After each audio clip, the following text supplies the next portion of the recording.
Inabot na nga ako ng gabi papunta ng Tagaytay. Sakay ako dito ng Bukyong. Hindi ko na nga nakuha ng pagsundo sa akin ng puloy ng motor sa may Balagbag. Boy.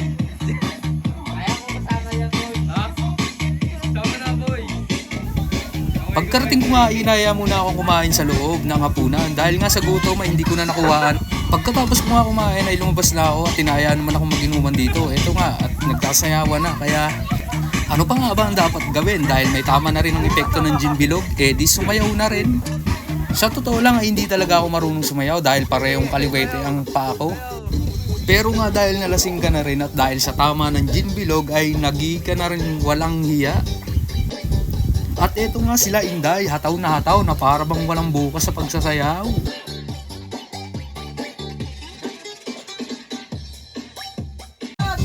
Ito naman si Jana ay nagbubutas ng bangko sa kakaupo, ayaw sumayaw dahil wala sigurong tama ng gin bilog. Kabaliktaran naman pala ng nanay niya, nag-grooving sumayaw. Talo pa si Aling Junisha kung gumiling. Iba talaga ang epekto sa katawan ng tao, ang malinis na hangin at magandang lugar. Kaya eto, tingnan nyo si Nanay Glo, hataw na hataw. Dahil nga sa kabila ng kanyang edad ay napakalakas pa rin ni Nanay Glo.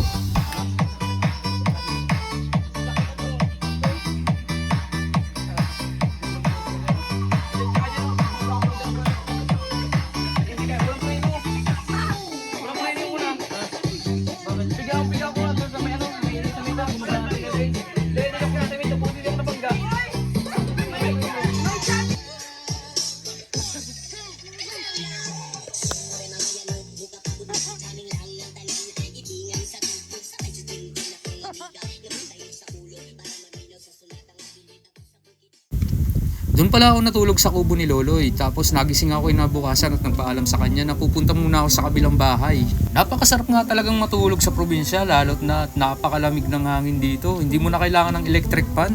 Dahil nga sa sunod-sunod na pagulan, ito nga ang kalsada nila, napakaputik ng daan. Hinubad ko nga pala dito yung tsinelas ko dahil umaasa ako na hindi ako madudulas pero mali pala ako. Kaya ibinalik ko na lang na suotin yung tsinelas ko. Bumungad nga sa akin ng asong si Mina. Tinatawlan niya pala ako dahil hindi na niya siguro ako kilala dahil 2 taon nang nakakalipas na hindi ako nakabisita dito. May nakita rin pala ako dito mga bunga na naglalaki ang bayabas. Mukhang napakasarap kainin pero sabi nila may mga uod daw ito. May nakita rin pala ako dito ng puno ng katmon. Ito yung inaasim. Napakasarap nito sa mga sabaw. Hindi ko na nga nakuha ng pagpasok ko dun sa bahay nila Nanay Glo. Matapos nga namin magkape, bumalik ulit kami sa kubo ni Loloy. Nag-shortcut nga kami dito sa bahay ng kaibigan ni Nanay Glo dahil mas mabilis ang daan dito kumpara dun sa dinaan ko kanina. At ito nga nakarating na kami sa lupa ni Loloy. Ito yung lupang pinamana sa kanya ng tatay niya. Napakalawak nito at ang ganda naman talagang taniman. Organic farming pala ang kanyang ginagawa rito. At narito na nga tayo sa kubo ni Loloy. Dito nga pala ako natulog kagabi. Abala nga pala sila sa loob sa paghahanda ng organic na almusal. Sumama pala ako rito kala Angel para mamitas ng kalamansi at ng santol. Kukuha tayo ng santol. Linig mo. Kukuha tayo ng santol. Aakyatin ko. Aakyatin ko hanggang malaglag. Sa tabi nga ay may nadaanan kami mga paborito. Napakasarap talaga nitong i-adobo sa gata. At eto nga, dumating na tayo ngayon dito sa lugar ni Mar. Dito tayo ngayon manghihingi ng santol at ng kalamansi.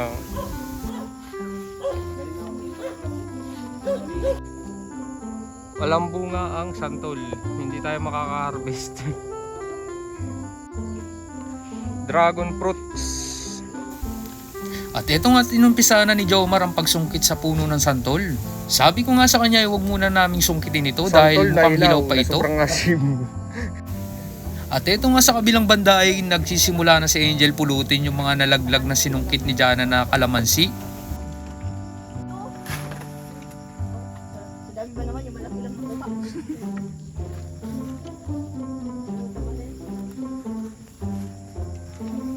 Ito po nakuha ni Joy. Ay, hindi ano. Yan. Dami na diba? Matapos nga naming mamitas ay may nadaanan kami ditong bayabasan kaya Bayabas. nanguha muna kami.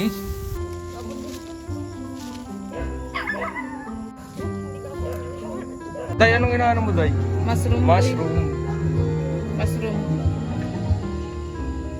Mushroom. Ah, Babalot ito pala yan? Hindi, kakainin. Tubo yan sa ano, sa may ano, no. Tubo sa lupa boy, galing kulog. Yung sa ano, sa Facebook nakita ko may uod yun dito, no. Ano yun? Naglabasan Hindi, ng ano. normal lang yun kasi galing siya sa mushroom. Talagang hindi may iwasan yun. Pero ni, dinabot sa ano. Native kasi to. Yung kumbaga ano, kasi yun sa sobrang tanda na, nagkakaroon talaga ng uod. Oh, galing mag-explain. Hindi mushroom yun. Pero hindi naman masama yun kasi galing siya sa Oo. mushroom. Kasi ano yan, organic naman. Organic yan, mushroom organic. Hindi lang yan sa... Walang gamot na... Hindi katulad sa mga agriculture na yung process ng pagkakabote farm. Oo. Marami talagang process kasi sa bulok na kain Oo. inaano yun. Pinagtrosohan yung galing sa powers ng kahoy. Nanguha naman pala si Jomar ng malunggay para sa sinabawang gulay. Bagyo. Namimitas ng strawberry. At narito naman pala kami ngayon, dalawa ni Angel. Namimitas kami dito sa taniman ng talong.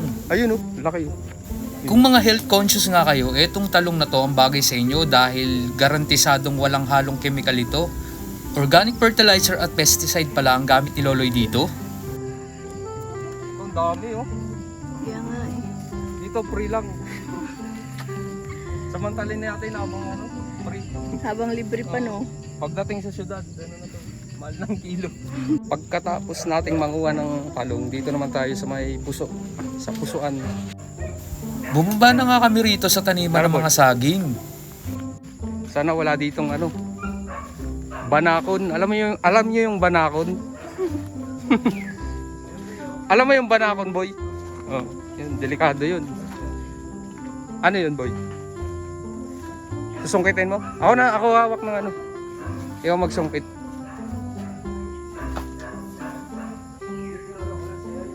Oo.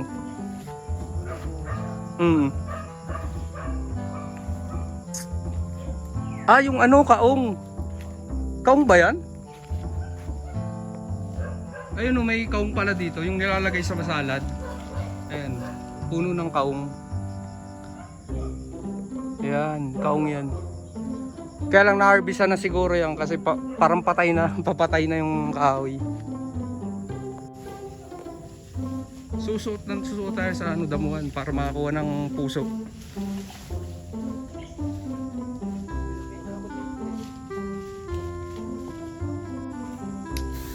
Doble ingat pala kayo rito sa pagakbang sa pinyahan dahil talaga namang matitinig kayo sa mga dahon nito. Meron? Gabi. At eto may nasungkit ng puso ng saging. Bumaba pa nga kami rito sa may pinakababa dahil nandito yung Magdala kumpulan tayong ng mga malunggay. saging.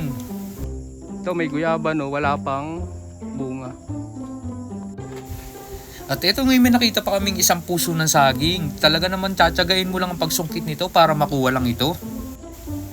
Wala nga, dapat ipag-alala kung malalaglag ang puso ng saging dahil makapal Agis naman mo. ang layer nito. Hindi ito agad-agad malalamog. Agis mo dito. Mas mag-alala ka pa nga kung malalaglag ka sa maling tao. Nakita rin ako dito ng kape. Ayan. Ayan yung bunga. Ng kape. Pag natuyo yan, pwede ng kape.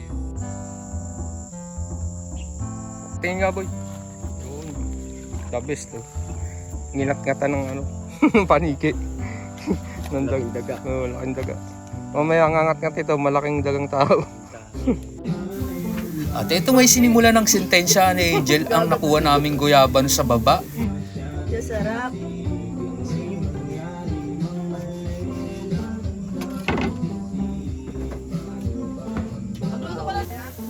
At naihanda na nga ang tanghalian. Nag-boodle fight nga kami rito. Pagkatapos nga ng tanghalian, nakatulog nga kami sa antok. Hapon na pala kami gumising at bumalik kami sa bahay nila Nanay Glo. At eto ngayon may inabutan kaming hinog na langka. Pagkatapos nga itinulungan ko dito si Inday na maghimay ng mga hinog na silid. Dadali na rin namin pag uwi. Ito yung tinatawag na silid na buhay. Yung pinakamatamis, este pinakamatamis. Talagang labo yung tunay. Tignan mo. Dahil nga alas 6 ng hapon ay naglabasan na ang mga lamok. Kaya naman naisipan na magsiga ng bunot ng nyog upang maitaboy ang mga lamok. Hindi ko na pala nakuhaan yung hapunan namin, pero sulit talaga at napakasarap ng luto ni Nanay Glo. At eto nga't nagpasama sa akin si Jomar upang manguha ng gagamba. Dadaling niya daw sa Mandaluyong. Ewan ko nga kung anong gagawin niya rito. Napakarami niyang dala ng mga kahan ng mga gagamba.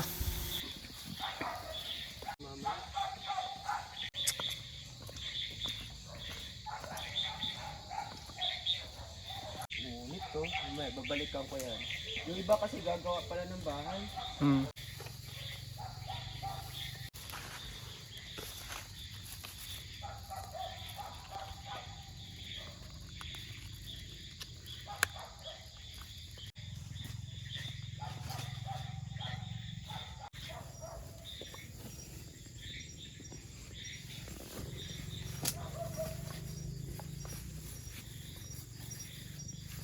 Tagal ng lupa na yun.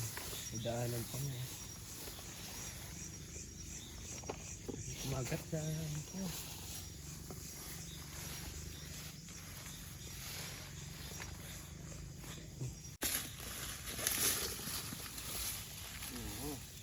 Ayan, laki mo yan. Laki. Ka. Ayan. Dito eh. Dati bahay ko eh. Wala na, kinain na ng ano, ng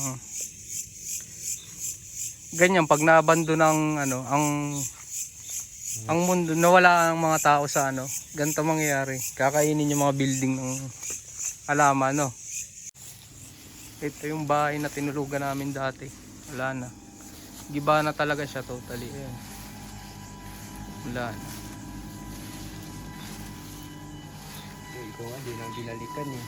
Ito ang bahay na ito. Oo. Pagkalipas ng ilang taon, wala na to, bulok na to. Pero may mga ano pa rin, no? Mga gamit pa yata dyan si Ani Makoy. Ayan.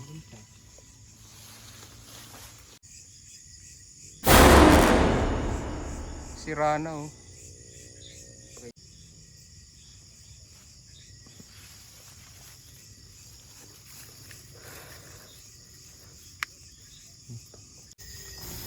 Mula rito pala sa taas ng bundok ay makikita natin ang city lights ng Calamba. Talaga namang napakaganda ng mga liwanag nito, parang Christmas light ng Pasko.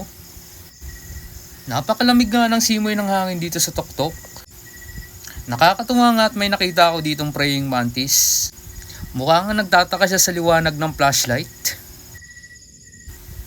At ito nga pala ang halaman ng lantana, napakaganda ng bulaklak nito at sabi daw yung mga dahon nito at ibang parte ng halaman ay gamot daw. Ito naman pala ang city lights ng Tagaytay. Kitang kita dito mula sa taas. Overlooking view talaga.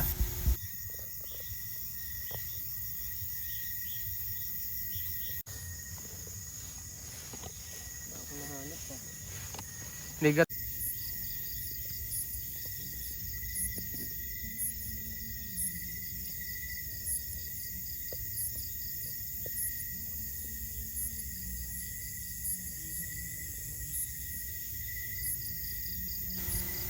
Dahil palubat na nga rin yung cellphone ko, inaya ko na siyang bumalik sa bahay nila Nanay Glo. Masakit na rin kasi sa paa ang paglalakad ng 2 oras. Marami-rami na nga ang gagamba rin ang nakuha namin at eto nga naabutan namin sila nagiinuman at nagkakantahan kaya nakisali na rin kami dito. Pagkatapos nga ay nagsitulog na kami. Kinaumagaan, hindi ko na nga pala nakuha ng pagkain namin ng almusal at eto't lumakad ulit kami pabalik sa kubo ni Loloy. May nadaan nga kami ditong lote. Pinasok nga namin ito at marami kaming nakita ditong mga ligaw na ampalaya. Kumuha nga kami dito ng daon ng ampalaya. Munggo.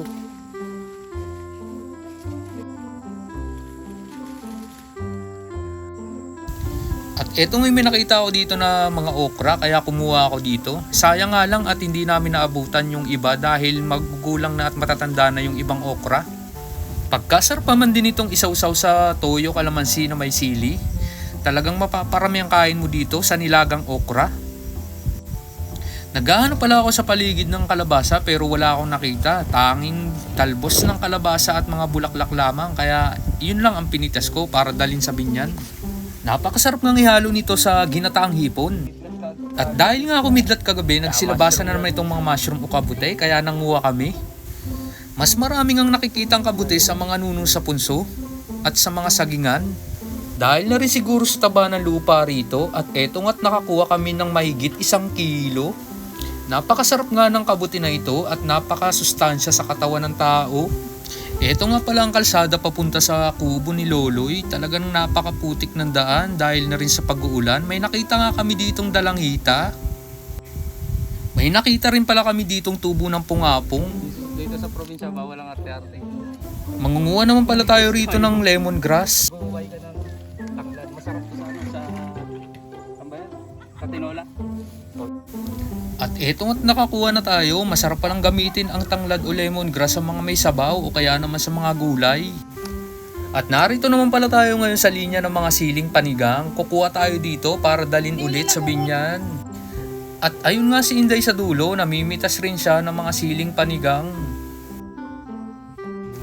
May nakuha pa nga kaming kabute sa lugar ni Lamar.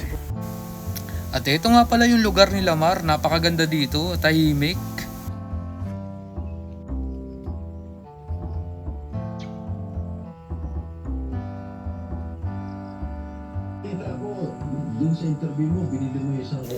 Bumalik na nga tayo rito sa kubo ni Loloy at nadatnan ko itong pusa niya na puti, na blue eyes. Nilaro ko ito. Kaya lang, inagaw siya sa akin ng itim na pusa ni Loloy. Kaya itong Huli ginawa kayo. nila.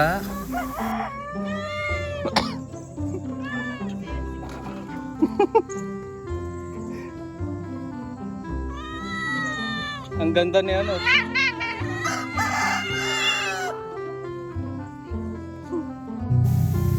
Ito nga pala yung loob ng kubo ni Loloy. Hinahanap na rin namin siya upang magpaalam dahil babalik na kami ng binyan.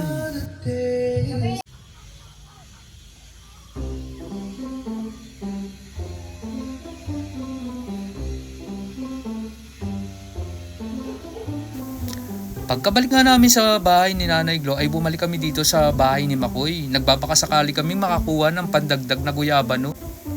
Sinilip ko nga yung lumang bahay na ito kasi dito kami unang natulog noon. Pasukin ko lang to, boy. Muli tayong babalik sa nakaraan. Sira-sira na. Ito na yung tinulugan natin dati. Pero pwede pa dito matulog. Yan. Totally. Wasak. Ay. Ito yung tinulugan namin dati. Ito na siya ngayon. Pwede pa siyang tulugan. Ayun, boy, oh. May lagayan. Kunin mo.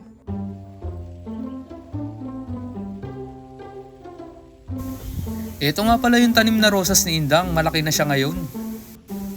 Hindi ko na rin pala nakuha yung pamamaalam namin kala Nanay Glo. Dahil na rin sa nagbabadyang malakas na ulan. Mahirap na kasi pag naabot kami ng malakas na ulan sa daan. Yak, putik na naman. Saka marami rin kami mga dalang mga gulay. Mahihirapan kami paakyat.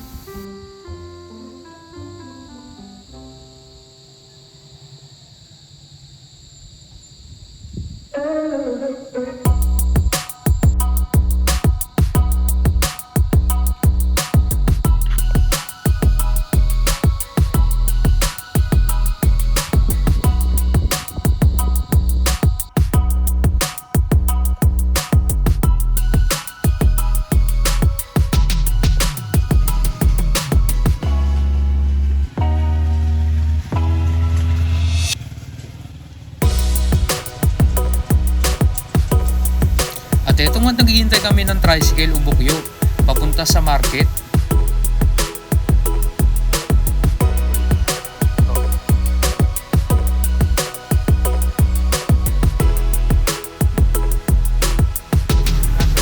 Dumating na nga yung service namin bukyo at sumakay na kami pabalik sa binyan.